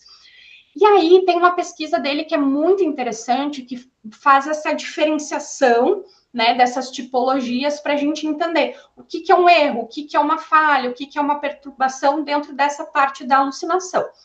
E aí vocês vão entender o porquê que eu trago isso para vocês, porquê que eu considerei importante trazer.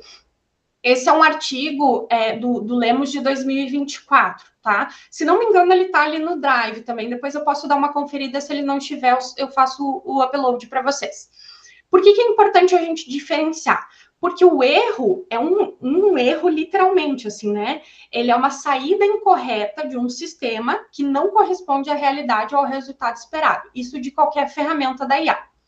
A falha é quando a IA trava, quando ela gera uma resposta incorreta, quando não consegue processar a entrada, quando dá um bug ali, né, no sistema do ChatGPT, e a falha, ela é mais técnica, tá? Então, o erro é uma saída incorreta do sistema, a falha é quando o sistema operacional, ele dá um bug, é mais técnico. Já a perturbação, ele é um efeito disruptivo, e vejam só, gente, ele tem uma consequência que é social, uma consequência que pode ser política, econômica, cultural, decorrente de erros e aí de falhas também. Aí a gente vê toda essa questão do enviesamento algoritmo, a gente vê toda essa questão de quem controla, por exemplo, o banco de dados da IA, né? Quando a gente vai perguntar para ChatGPT e etc., sobre questões políticas, sobre questões ideológicas, sobre questões de gênero, né? Quais são os recortes, quais são os vieses que a gente tem a partir de perguntas e respostas que a inteligência artificial nos proporciona, tá? Então, tudo isso gera uma perturbação, um efeito que tem consequências sociais, políticas, econômicas, culturais, e a gente precisa entender isso enquanto pesquisadores, e os nossos futuros e futuras pesquisadores e pesquisadoras também precisam entender isso, tá? E aí também tem a alucinação, né, que é justamente esse tipo específico de erro, né, da inteligência artificial generativa, em que o sistema cria conteúdo inexistente, não presente nos dados de treinamento, mas que parece plausível. Por que é importante entender isso? Por quê? Porque o erro, ele pode ser corrigido.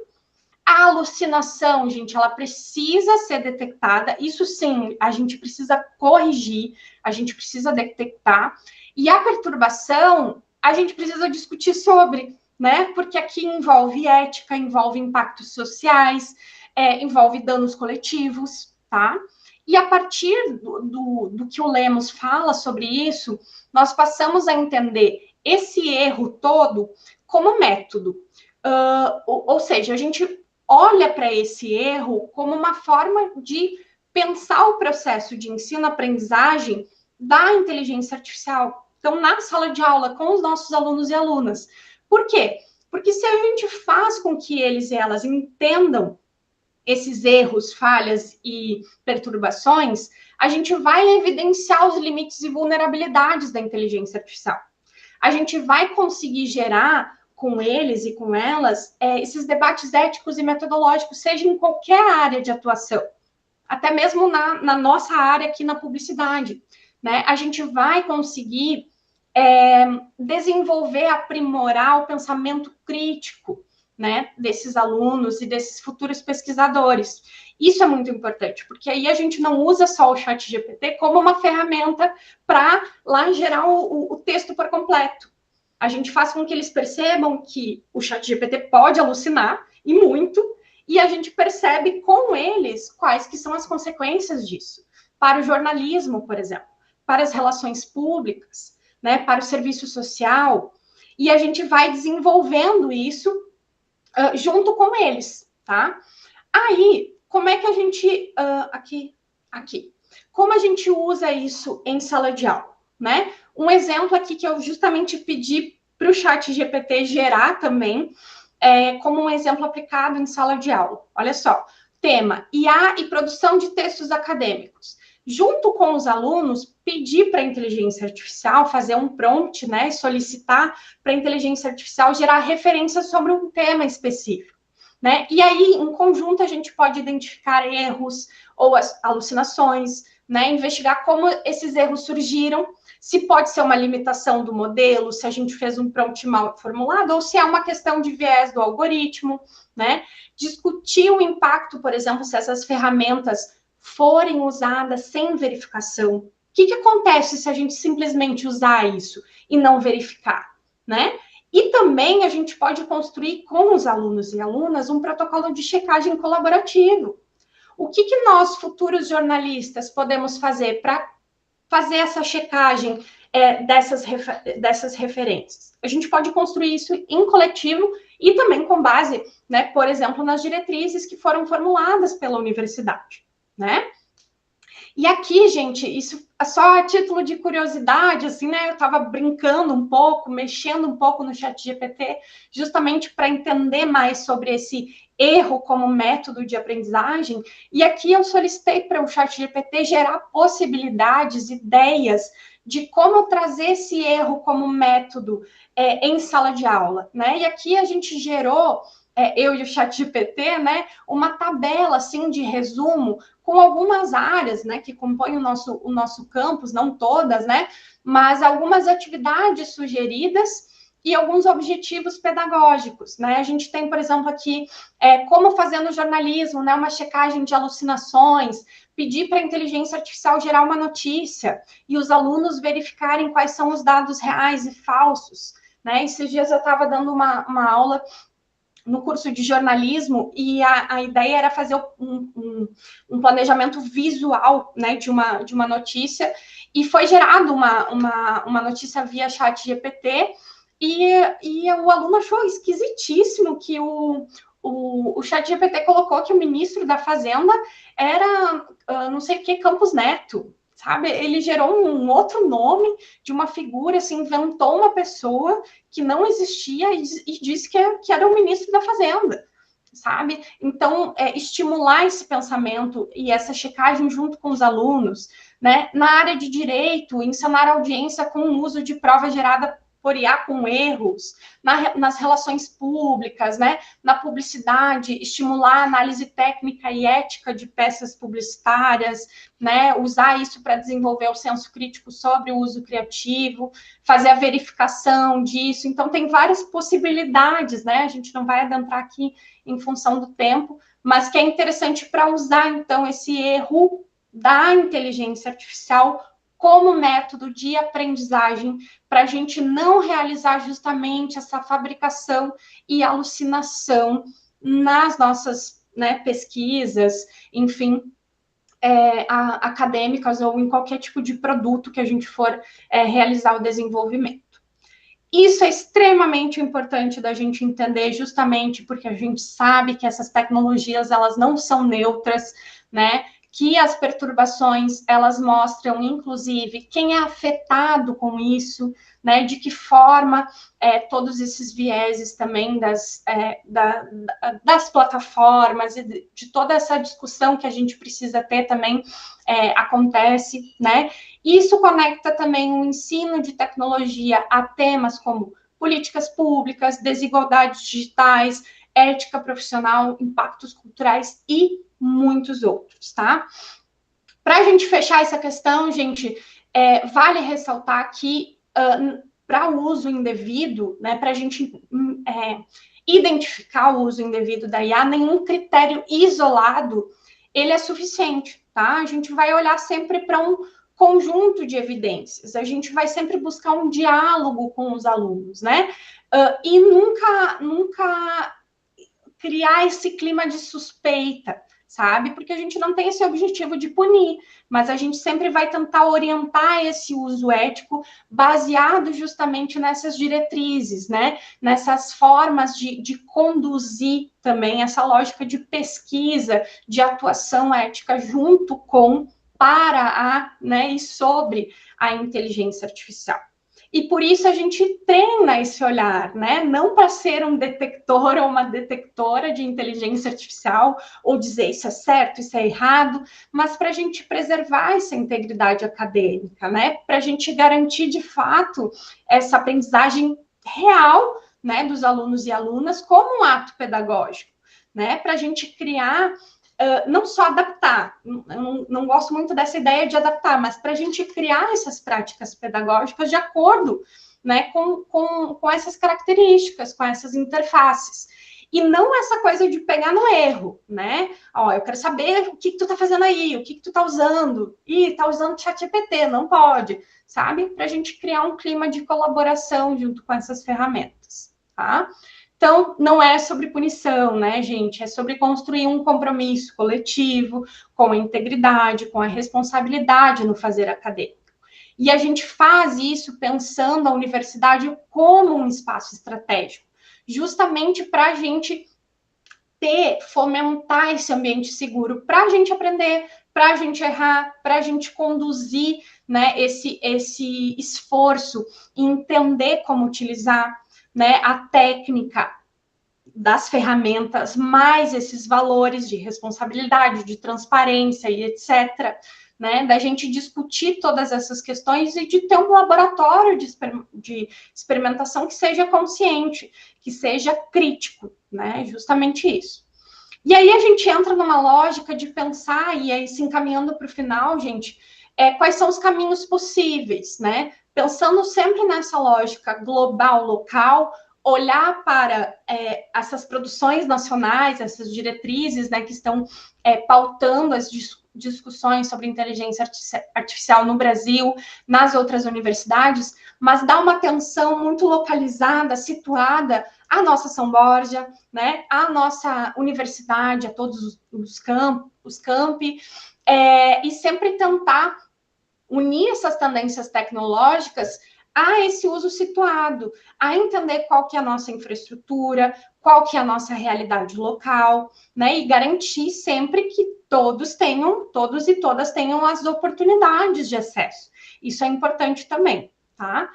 E aí a gente pensa que esses caminhos são possíveis a partir de um âmbito institucional, no ensino, na pesquisa e criando uma cultura, né, que explore todos esses sentidos e que isso se expanda também para além da universidade, né? No âmbito institucional, a gente busca, então, né, por essas políticas internas, fazer esse documento institucional, né, então, que vai definir essas diretrizes, principalmente falando de autoria, né, e do uso, de fato, nos trabalhos acadêmicos da inteligência artificial. E a gente também precisa dessas capacitações, desse diálogo constante, né, para a gente ter essa prática correta, ética, né, no uso pedagógico dessas ferramentas. Então, no âmbito institucional, o objetivo é sempre estabelecer essas diretrizes para ter um uso responsável, né? No ensino, a gente precisa formar estudantes e os docentes para esse uso crítico, ético e criativo, e aí a gente vai pensar isso nos planos de ensino, né, no currículo, nas metodologias ativas e também na avaliação, isso é muito importante. Na pesquisa, a gente vai incentivar estudos críticos, né, para apoiar pesquisas que também fazem esse processo de avaliar os impactos éticos. A gente quer promover também, a gente acredita, né, que promover diálogo, eventos acadêmicos, troca de experiências e também pesquisar temas ligados ao território e contexto da fronteira oeste, nesse sentido dos usos e apropriações da inteligência artificial, também é importante, né? E aí criar esses espaços de debate permanente, de rodas de conversa, de seminários, trabalhar com essa interdisciplinaridade e também com o diálogo com a comunidade externa, justamente para consolidar essa cultura de honestidade acadêmica e de diálogo crítico. Então, a gente foi, né, um sobrevoo muito rápido, mas muito atento, feito com muito carinho para vocês, para a gente começar, né, esse debate que é tão caro a nós, que é tão importante, e que a gente se coloca à disposição também, né, Prof. Aline, para a gente conversar sobre isso, para a gente debater sobre. A gente sabe que é um tempo mínimo, mas as nossas contribuições se expandem aí para essas indicações de leitura, né, dos artigos, das diretrizes. Espero que isso, de alguma forma, né, tenha deixado vocês com mais curiosidade, com mais dúvidas, de repente, mas que a gente tenha contribuído para a formação, para esse início de semestre, né? Então, a gente deseja também um ótimo semestre a todos e a todas nossos colegas, e dizer que foi muito especial estar aqui com vocês. Muito obrigada pela atenção. Obrigada, gente.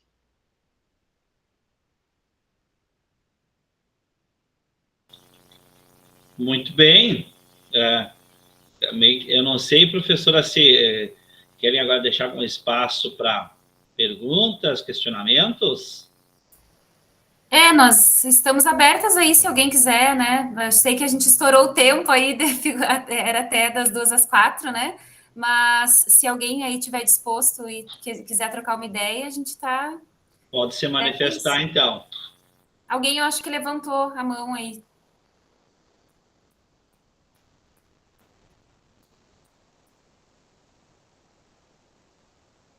Pessoal, fiquem à vontade, tá?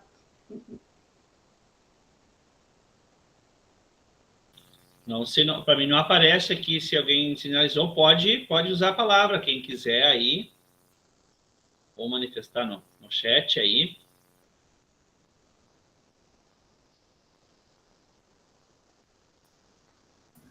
Eu acho que não, tá? Então, professoras, muito obrigado, tá?